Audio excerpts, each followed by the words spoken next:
like and subscribe, do all the good stuff. Let's hop. Okay, so we're gonna be starting off in um East Asia this time. So if you're new, quick reminder, just in case you're new, this world is basically in two storylines: one around East Asia, and then the other around the rest of the world, with some countries here and there being exceptions that haven't really linked themselves with the rest of the world yet, such as not Bangladesh. What did I call this? Dhaka. Well, I was just gonna say that. Yeah, Dhaka, Tajikistan, not Tajikistan. The Mughals. These guys, these guys. Yeah, that's pretty much it. But yeah, we're gonna be starting off with in East Asia this time, where growing tensions around the Shanghai stuff is getting worse and worse. Shanghai in this world is actually located over here. I mean, this is basically close enough to Shanghai. Okay, this is close enough.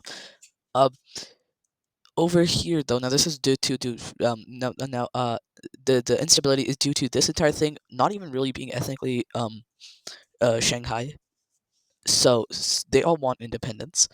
Now this is after Korean the people living in the Korea place they escaped the war by the Manchurians. So we're actually going to go over here now, and we're gonna start off with these guys. These guys who declare war on the Taiwanese. Now this is why this is important, because this quickly becomes a proxy war with the Shanghai people. They're going to be supporting the Taiwanese, while the Japanese are going to be supporting these guys. Now, this is because the Taiwanese are like relatively independent up until, well, right now when they're receiving aid, and they want their surrounding what did I just do? And Shanghai wants its surrounding coasts to be independent or influenced by itself, not by the Japanese, which is why they want the death of this nation. Also, it's just like easier to make the Taiwanese win since their military is so much better compared to these guys. As you can see, quickly, Taiwanese troops are going to actually split the country off from its capital, and now the monarchy there is in a very bad situation. Meanwhile, a spearhead is going to actually destroy the second largest city, completely abolishing that entire city. Like that entire city is abandoned and burnt to the ground. Um, there are a lot of casualties. While they also do this, and then now that's pretty much it. The entire thing, after just a little bit more fighting, kind of just capitulates. This is obviously except for these guys. The rules were kind of sick of the monarchs anyway, and then that little thing just got choked because these guys also hate these guys. So being locked in only over here, the Japanese actually get really scared, which leads to them declaring war on Taiwan. This is followed by them making a small landing right here, which is then pushed out almost immediately, and then them making another landing, this time much smaller scaled landing, which is also pushed back, and them responding by another third landing, this time not pushed back. But so that's pretty small. Here's the sad thing though: they eventually make another landing that is pretty strong. They reach the outskirts of the city, and they eventually do infiltrate the capital. However, the monarchy quickly, because like everyone here, almost everyone is a monarchy in East Asia, as well as the rest of the world.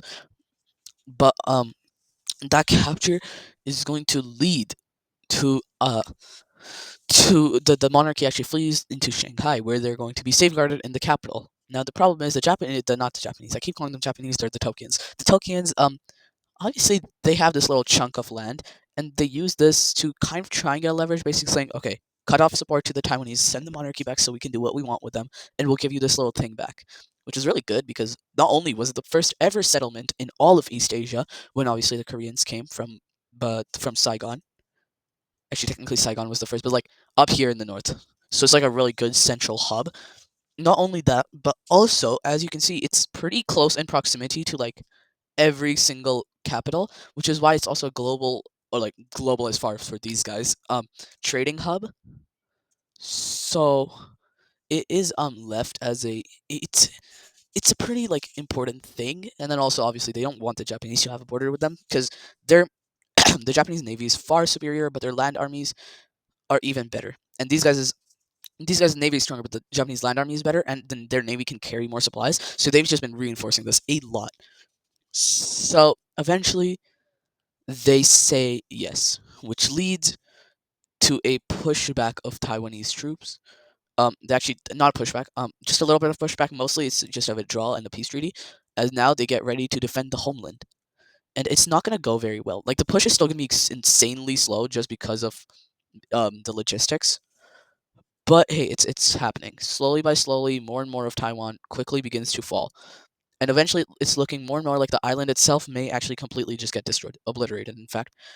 And eventually Taiwan is completely captured, and then the main Taiwanese thing actually has a coup inside of it, which proclaims itself the monarchy is abolished, replaced with a military leader who quickly invades, captures this capital, and now quickly gets itself some new land. Now, the reason the monarchy is now abolished and replaced with a military dictatorship is because the people actually mostly blame the monarchy for this, seeing how the monarchy kind of abandoned them. Now, this thing suffers a lot because not only does that happen, their traditional enemies, these guys, actually swoop in and capture the rural legion. You know what I mean? This like outer stuff that's also captured. So with this, we have a peace treaty that's rather disastrous for these guys, mostly them. So taking a look at this, Shanghai is I'm not Shanghai. Taiwan is going to get a new capital, and that is going to be this city right here. Um, yeah, and the two monarchy families actually joined, or the monarchy family is given some compensation for letting the land go so easily and like not really making that much of a deal out of it, which the people here are pretty mad at because their monarchy just kind of like gave this up without even a fight. So yeah, Taiwan does expand, but at what cost, really? They are going to get all of this land, but the people there are going to hate them a lot.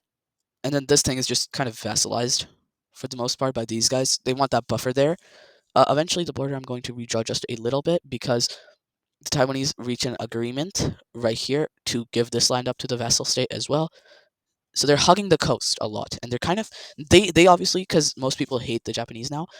They label themselves, they like portray themselves as the front lines of the against the Japanese since they're on the coast. Kind of works, not really.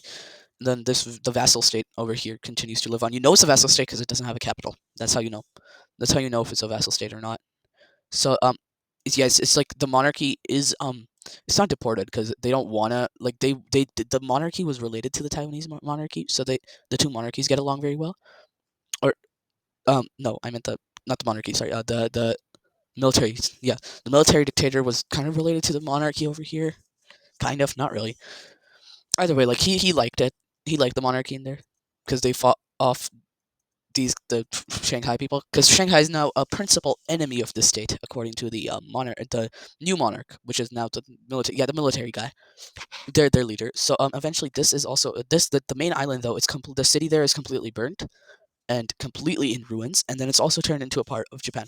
Now we can move on over into Africa, where war once again breaks out. This time in Abyssinia, where rebels in here quickly begin uprisings and eventually the province completely rebels, no longer wanting to be a part of the blue team. Now this rebellion, it's goofy. It's a goofy rebellion because these guys support it, but it's not really even a rebellion. It just calls for the departure of troops from this. Eventually, before it gets any worse, the blue team does agree. They depart troops from this territory. Now this territory was Abyssinian, but because of the discovery of natural things there, now most of the natural stuff, blue team only gets 20% profit. The rest of the profit goes into Abyssinia.